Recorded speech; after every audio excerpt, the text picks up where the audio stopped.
Hello అండి, అందరికీ నమస్కారం. ఈ ఛానల్లో ఫస్ట్ వీడియో ఏం చేద్దామని ఆలోచిస్తుంటే ఏదైనా కొత్త సినిమా రిలీజ్ అవుతుందిగా దాని మీద రివ్యూ చేద్దాం అనిపించింది. కానీ ఒకవేళ ఆ సినిమా బాలేకపోతే ఈ ఛానల్లో మొదటి వీడియోనే నెగిటివ్గా ప్రారంభించాలా? అప్పుడు అనిపించింది ఈ రామా టూరింగ్ టాక్స్ ఛానల్లో మొదటి వీడియో ప్రత్యేకంగా ఉండాలి, ఒక కల్ట్ క్లాసిక్ అయి ఉండాలి, మనసుకు హత్తుకునే సినిమా గురించి అయి ఉండాలి. అలా గుర్తొచ్చింది నా ఆల్ టైమ్ ఫేవరెట్ సినిమా. 1994లో రిలీజ్ అయ్యి ప్రపంచవ్యాప్తంగా సినీ ప్రేమికుల హృదయాల్లో స్థానం సంపాదించి ఇప్పటికీ ఐఎండిబిలో నెంబర్ 1గా నిలిచిన సినిమా ది శశాంక్ రిడెంప్షన్. మొదట్లో పెద్ద కమర్షియల్ హిట్ కాదు ఈ సినిమా, కానీ కాలం గడిచే కొద్దీ ఇది ఒక అనుభవంగా మారింది. ఈ సినిమా గురించి ఎవరిని అడిగినా విన్నాం కానీ చూడలేదు అంటారు. చూసిన వాళ్ళు మాత్రం ఒక్కొక్కరు ఒక్కోలా అర్థం చేసుకున్నామని చెప్తారు. ఎందుకంటే కొంతమంది దీన్ని హోప్ సినిమా అంటారు, ఇంకొందరు ప్రిజన్ బ్రేక్ అంటారు, మరికొందరు అయితే రివెంజ్ డ్రామా అంటారు. అసలు విషయానికి వస్తే ఈ సినిమా ఒకే లేయర్లో ఉండదు. ఇది మన జీవితాల లాంటి సినిమా. లోపల ఎన్నో అర్థాలు దాగి ఉంటాయి. ఈ రోజు నేను ఈ సినిమా ఎలా అర్థం చేసుకున్నానో మీతో పంచుకుంటాను. ఒక నిశ్శబ్దంతో నిండిన రాత్రి, వాన రానున్నట్టు ఆకాశం నిండా మబ్బులు. ఒక మనిషి కారులో కూర్చున్నాడు, చేతిలో గన్నుంది. ఎదురుగా తన భార్య ఇంటి కిటికీ నుంచి వెలుగొస్తుంది. అతని కళ్ళల్లో కోపం లేదు, ఆవేదన లేదు, ఒక విచిత్రమైన శూన్యం మాత్రమే. అతని పేరు యాండీ డుఫ్రెన్. కట్ చేస్తే కోర్టు.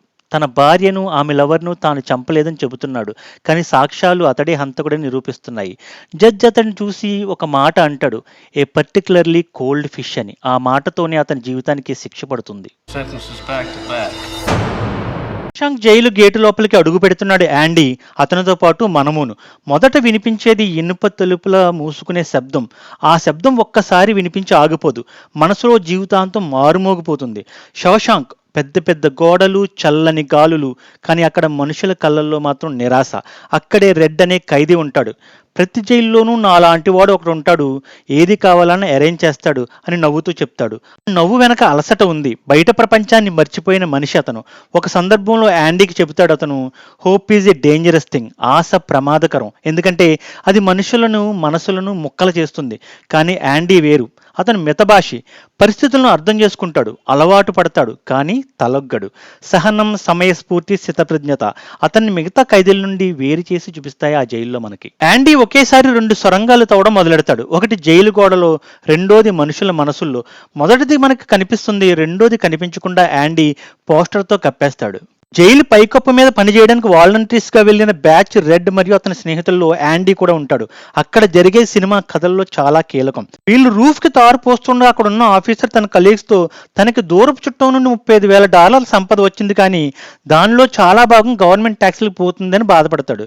అది వింటాడు యాండీ. తన మైండ్ లో ఏదో ఆలోచన తలుక్కని మెరిసినట్టు అవుతుంది. ఒక సెకండ్ ఆలోచించి నెమ్మదిగా ఆ జైలు గార్డ్స్ వైపు నడుస్తాడు.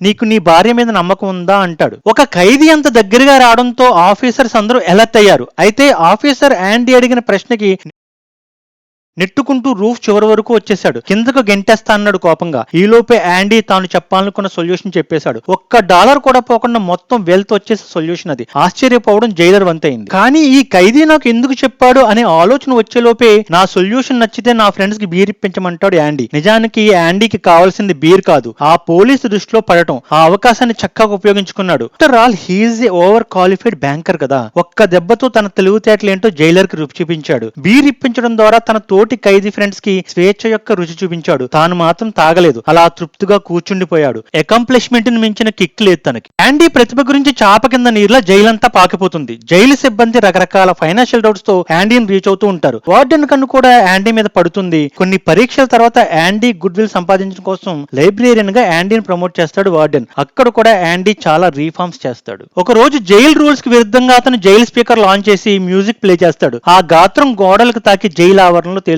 ఆ క్షణం ఖైదీలు తల పైకెత్తి వింటారు, గార్డులు కూడా కదలకుండా నిలబడిపోతారు. రెడ్ మాటల్లో చెప్పాలంటే అది ఒక అందమైన పక్షి మన గోడల మధ్య ఎగిరింది అని. ఇక్కడ సంగీతం తిరుగుబాటు కాదు, అది జ్ఞాపకం. మనలో ఇంకా ఏదో బతికే ఉందన్న గుర్తు. దానికి పనిష్మెంట్ గా డార్క్ రూమ్ లో 1 వీక్ పడేస్తారు యాండీని. బయటకు వచ్చిన యాండీని ఎలా ఉంది లోపల అని అడుగుతారు తోటి ఖైదీలు. Music, they can't take that away from you అంటాడు యాండీ. జైలు శరీరాన్ని బంధిస్తుంది, కానీ ఆశను కాదు, ఆత్మాభిమానాన్ని అంతకంటే కాదు. ఇక యాండీ తర్వాత రెడ్ ది ప్రాధాన్యత ప్రాధాన్యత ఉన్న పాత్ర. ఇది చేసింది మార్గాన్ ఫ్రీమెన్. ఈ సినిమాలో చాలా సన్నివేశాలు ఇతని వాయిస్ ఓవర్ లోనే మనం వింటాం. స్టార్టింగ్ లోను, మధ్యలోను, ఎండింగ్ లోను పెరోల్ ఇచ్చే ప్యానెల్ తో తను మాట్లాడే విధానంలో మార్పు చూస్తాం. అతనిలోని ఆశ నిరాశగా, నిరాశ విరక్తిగా మారడం మనం గమనిస్తాం, బాధపడతాం. అలాగే అందరినీ కుదిపేసే మరో పాత్ర బ్రూక్ ది. చిన్న వయసులో జైలుకి వెళ్లిన బ్రూక్ అక్కడ 50 ఏళ్లు ఉండిపోతాడు. లైబ్రేరియన్ గా ఆడియన్స్ కి పరిచయం అవుతాడు. 50 ఏళ్ల పాటు ఒక చోటే ఉండిపోవడం వల్ల జైలే తన ఇల్లు అవుతుంది. సారీ ప్రపంచంగా మారిపోద్ది. 65 ఏళ్ల వయసులో ఇష్టం లేకుండా బయటికి రావడంతో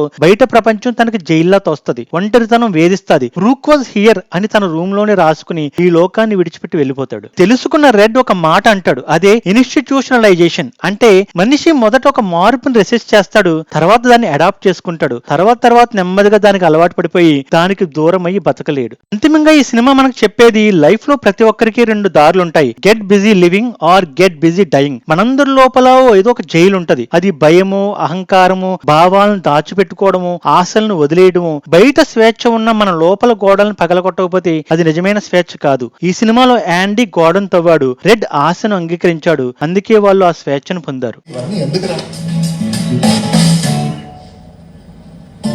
ఒక సముద్రం చూడండి బాస్.